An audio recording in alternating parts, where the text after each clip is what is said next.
All right, let's start.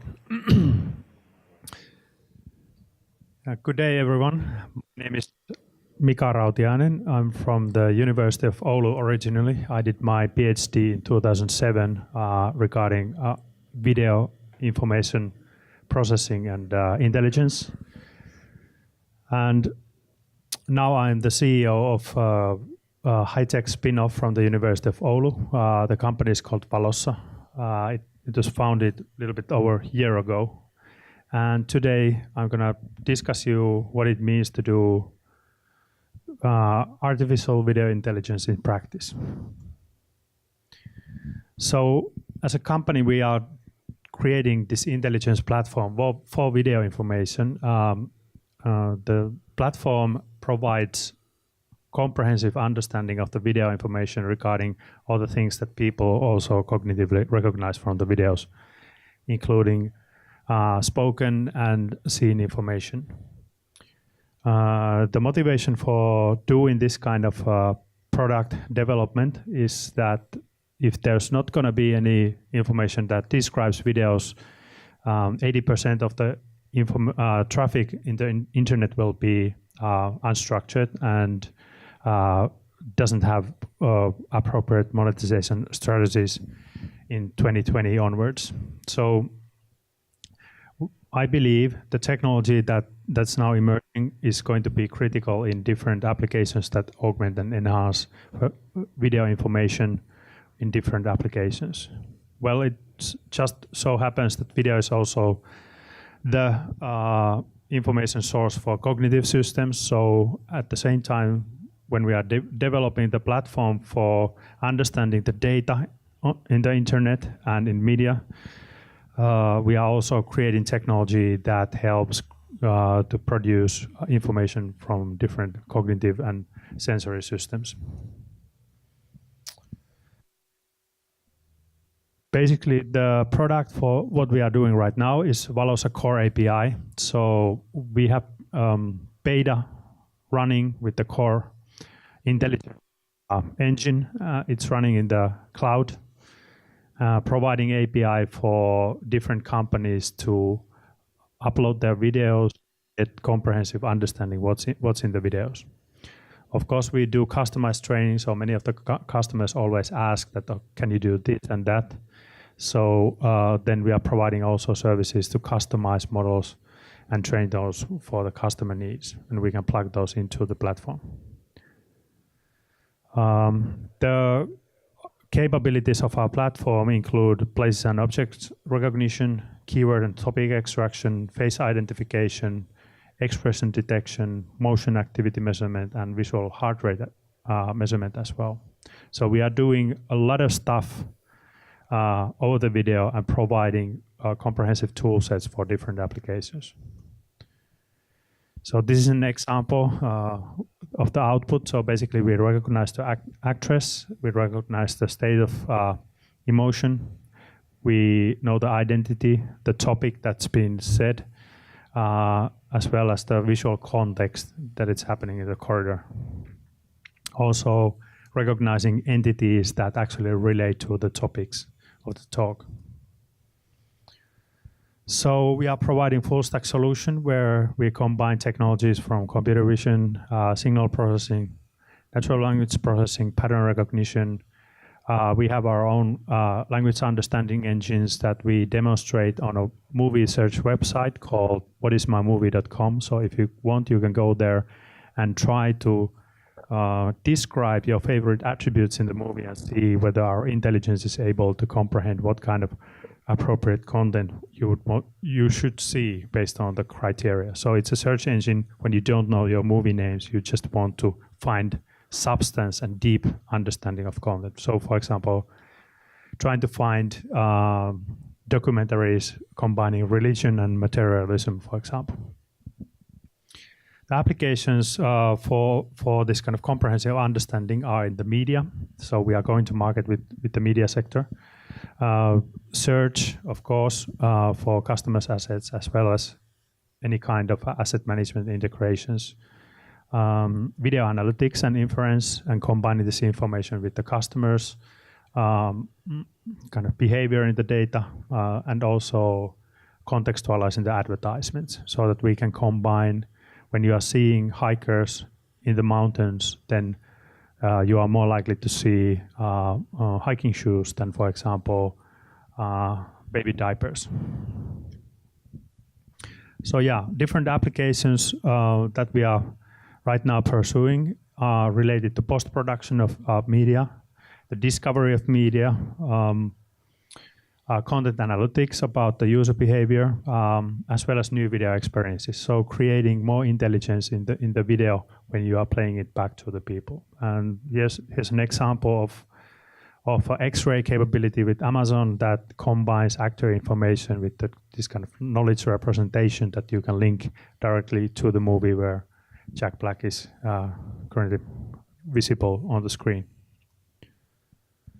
So basically, what we are doing is building a cluster with different sets of nodes, the generic analysis nodes that provide the kind of the core intelligence that we are building and training, but also the custom analysis units that are tailored to different customer needs. And we are servicing this through the API so that the capabilities of the platform can be extended to different volume sets of media in different scenarios. So fundamentally what we do is we analyze the structure, we extract the visual context, audio, transcript, face information, as well as OCR. We use multiple classifiers, we use late stage multimodal inference, and then we augment that with application inference to create good, cool, new kind of products. Just because I didn't know the content to put some numbers. So right now we are evaluating with different GPU accelerated clusters. Right now we are capable of extracting all the information using GPUs faster than real time, faster than the actual playback speed of the video. And as you can see, we've measured the performances and found out that in our case, when we are doing this kind of specialized pipeline processing of different elements in the videos, we are not only dependent on the GPU, but also CPU information, CPU kind of capabilities. And in that regards, for example, when we are testing with the local PC that doesn't have hefty CPU, we are bound by the CPU. But right now, what we are doing is we are moving as much as possible from the processing part into the GPU so that we can scale out with the maximal efficiency. We've done applications on top of the metadata. So basically, I'm going to show you a demonstration of video heat maps where the computer is actually able to pinpoint and mark the dominant things appearing on the video.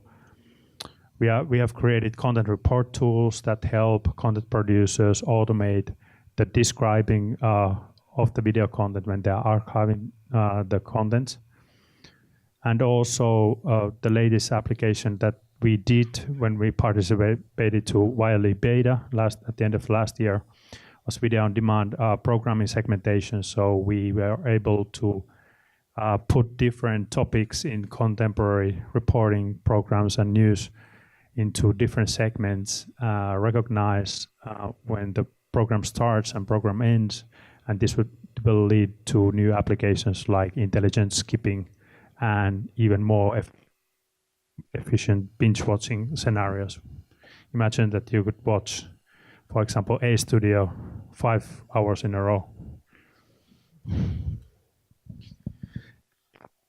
Also, facial expression toolkit. It can recognize the facial expressions and also the different movements of the key points from the faces of the actors, as well as the 3 different angles of the face. We can extract the basic emotional categories, and also the heart on the left shows the heart rate measurement that we also can measure from the pictures, basically by examining small changes in the picture. So this comprehensive tool set underneath the engine is creating a pretty profound understanding what the people are doing in the video, what is the context, and what are the topics that people are talking about. And this information has a lot of potential in analytics scenarios, especially in the media. So Core API is now in beta. It's companies can participate by applying. You can go to val.ai/apply and give kind of description of your business case or scenario, and then you will get access to trial out the API yourself. So the next, of course, I would like to show something practical. So this is the demonstration of the system. This is a heat map representation of a TV episode Quantico. It's ABC programming from the US. And the computer has been trained to recognize all the actors and actresses. So it can list the main actress being Priyanka Chopra at the top. She knows, the computer knows where the Priyanka is predominantly visible in the episode. It can also identify other actors in different parts of the program. It knows which of the TV programs are predominantly male or female scenes. This is a predominantly female scene, and this is predominantly male scene.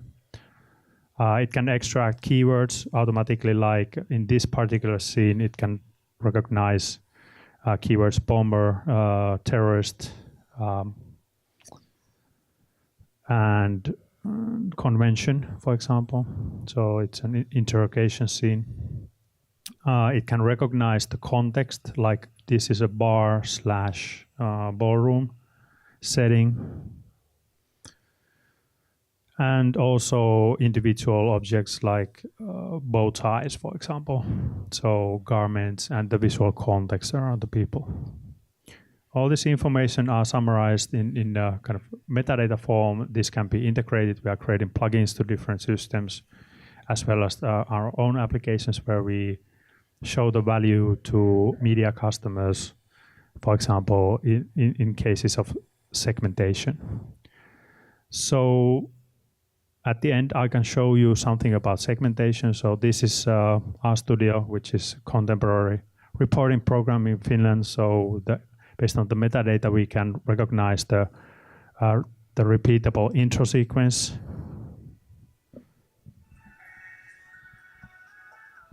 I don't know if it hurts, if it can be heard. It recognizes different segments. So for example, here is a breakpoint of a topic and then switches to another topic. And at the end, it recognizes the end credit part of the program as well. So the applications of this technology would be, for example, in the video on demand service, when you are skimming through news programming, for example, you want to jump from topic to topic all the way up till the end. So these are some of the examples that we are doing as an application. The metadata that we produce from the core API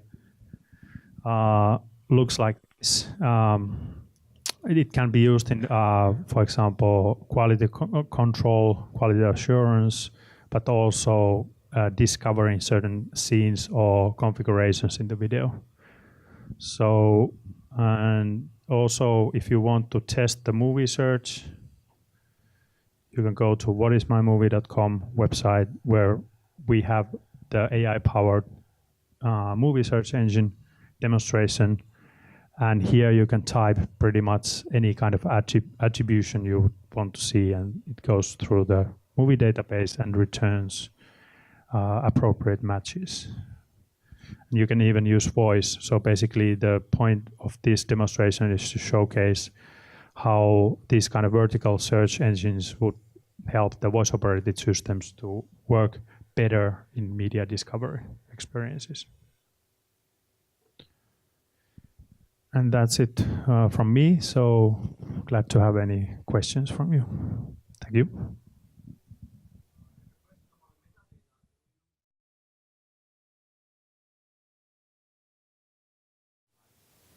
So for visual context, we have constrained vocabulary. So basically this is trained, you need to train the patterns. We are extending and expanding this by adding, augmenting training set. And we are in the middle of building up this kind of customized training framework to add incrementally new concepts. Regarding topics, spoken topics, that's unconstrained vocabulary. So basically all the keywords come from the text and they are unconstrained.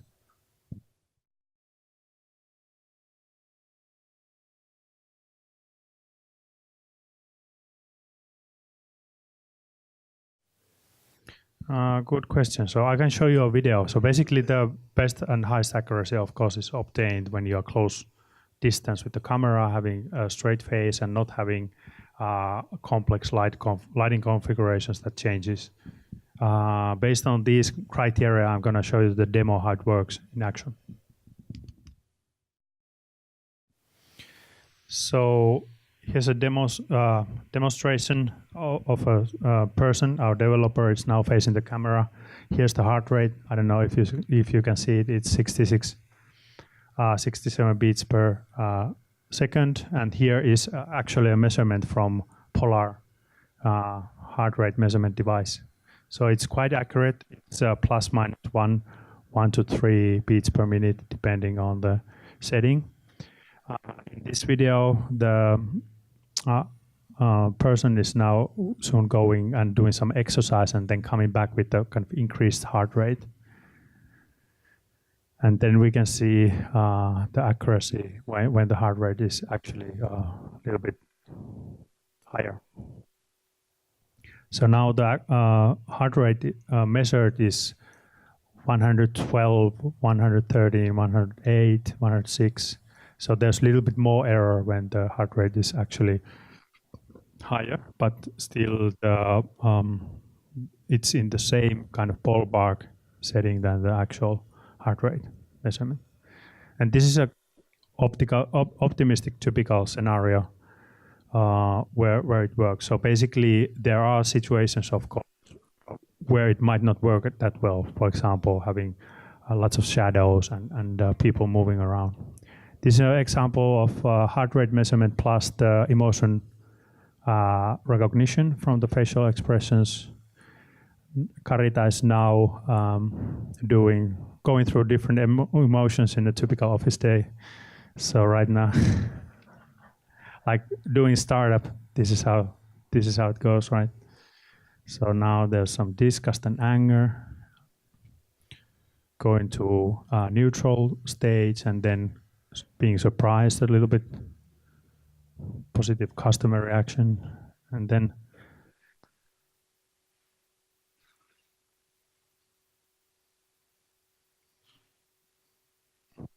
trying sadness. Sadness is pretty difficult, but she's squeezing that as well. So it's often confused with anger. So basically, there are certain emotions that can be more accurately classified, and separated from other expressions.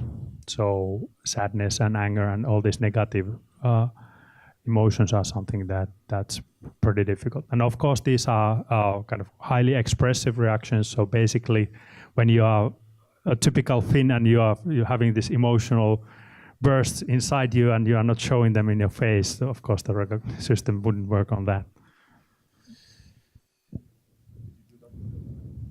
Yeah, we have real-time demo of the emotional recognition running an x86 environment.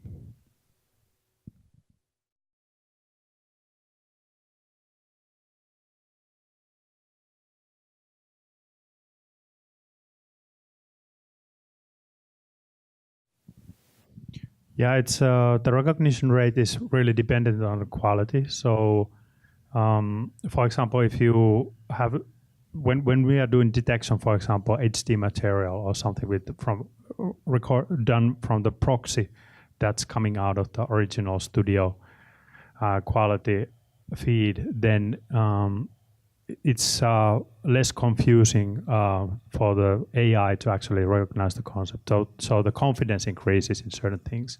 Although I have to say that some of these kind of holistic detectors that use the entire video screen to recognize things, they are less prone to kind of small changes. But when you go to tracking and identification and separating people, for example, then the requirements of the quality increase. So, for example, in this, the facial quality is quite good, but when we go to typical SD content in the media, that might be highly compressed, recorded from the DVB broadcast, then the facial recognition accuracy drops quite dramatically in many kind of situations where you have lighting changes and stuff like that.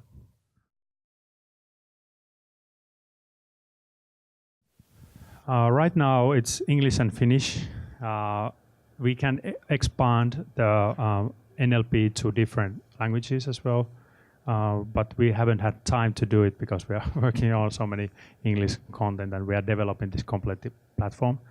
But yeah, the NLP, the back-end algorithm that does the unconstrained extraction of keyword and topics, it's agnostic to languages in the sense that you need to have pre-processing of things in certain languages. Then you can work out using the same methodology at the back. So adding more languages is quite fast.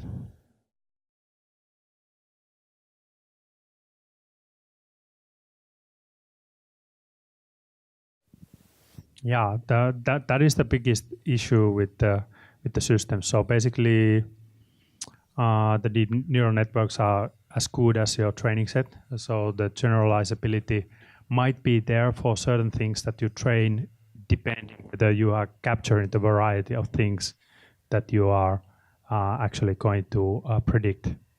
So we are using open sets, expanding these open sets by our own specialized training configurations, and then for the customers who want to have their own vocabularies or own list of, for example, identities to be recognized, we take those and then train separate models. So we are actually using pretty much multiple strategies in this regard. So we don't rely on single model that would capture everything, but we are using multiple models in different cases and then combining the information in the late fusion phase, basically.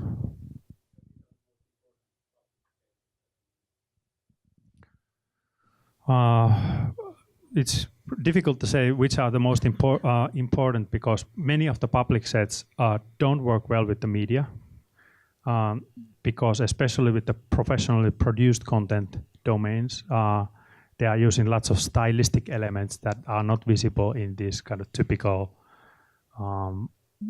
picture sets that you can download from the web. So that's why the most important, probably in our case, is, for example, YouTube 8M, the video set, and also we are using the common image, like ImageNet, to create something regarding nature and stuff like that. So we are combining this information together.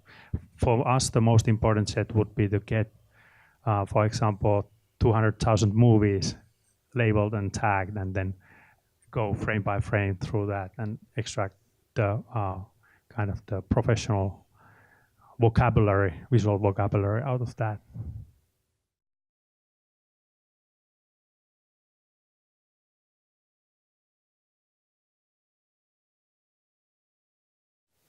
Yeah, so basically what we are doing regarding labeling is specializing the tool sets to select and to have a good validation scheme for the training that you are doing. So for that purpose, there are not commonly open tool sets, so you pretty much have to develop those tools yourself. We have been doing that when we were at the university for different sets, when we had to generate data for the different projects, but also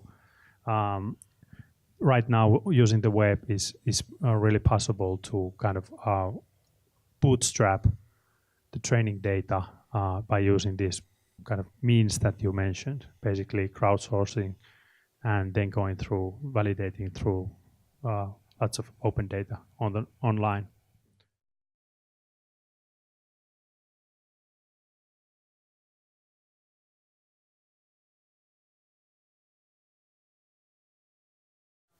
Right. So basically, it's open-ended. So just type anything that pops up to your mind. For example, documentaries about, it was a documentary involving religion and materialism, for example, and it skims through the data and finds you the best possible results that it suggests to you.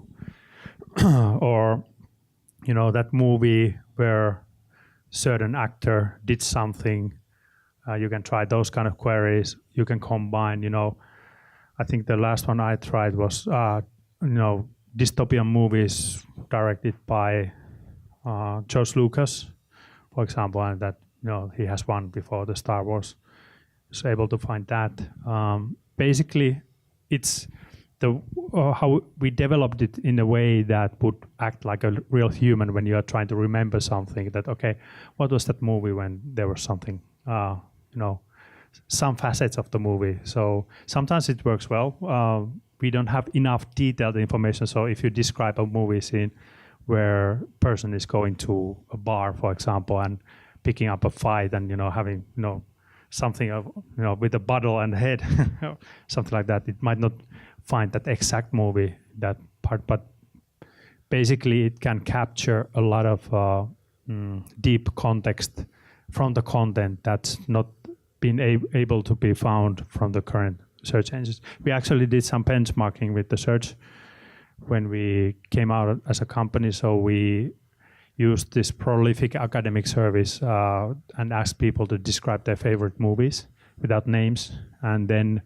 we measured if our engine was able to find it from the top 10 results versus other engines, like, for example, the ones seen in the movie shops, like VOD shops.